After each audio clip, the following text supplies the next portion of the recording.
Namhlanje sikhuluma ngosiko lwembeleko ukuze uzowazi kabanzi ukuthi imbeleko iyini futhi yenziwelani.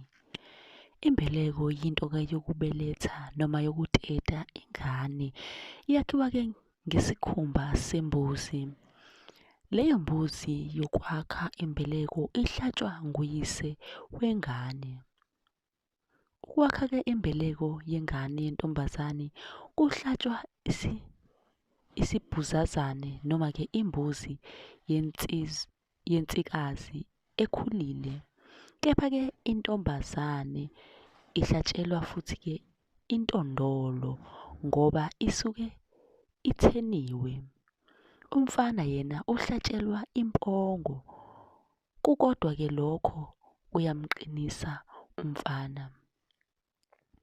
Isikhumba saleyo mbuzi ehlatshelwe umntwana yisona ingane ebelethwa ngaso. Yigama nje ukuthi imbeleko yinto yokubeletha. Empeleni imbeleko yimbuzi yokubonga ukuzalwa kwengane ekhaya. Ingane yokuqala umlobokazi uyitetela kwabo.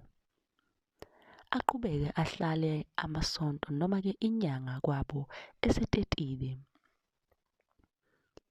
Imbeleko yaleyo ngane yenziwa khona ekhabonina, kodwa lokhu akumvimbi-ke uyise wengane kuba ahlabele le ngane imbuzi noma seyifika ekhaya.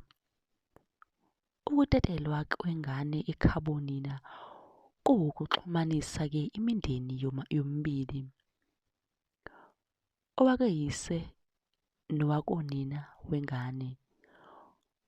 Ukuthi-ke izibulo lezwele imbeleko ekhakonina akusho ukuthi silinge lasekhakonina.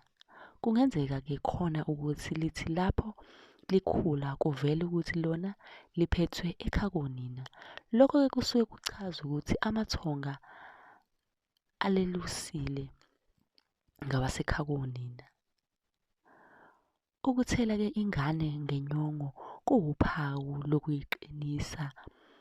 Ukuyifaka isiphandla kuwuphawu lokuyiqinisa nokuyisondeza emathongweni. Adla ngephunga. Kweminye-ke imizi akusiyona-ke umqondo, akusiwo umqondo ukufaka isiphandla, kodwa lapho sifakiwe lokho kuyaye kube wuphawu lokuthi-ke wenziwe umcimbi wokubonga ukuzalwa kwengane ekhaya. Mlaleli, bengicela ukuthi-ke uma kukhona umbuzo onawo uwubuze la kwi-comment section, nofisa ukuthi sikuchazele khona ubuze bese-ke uyasubscribe.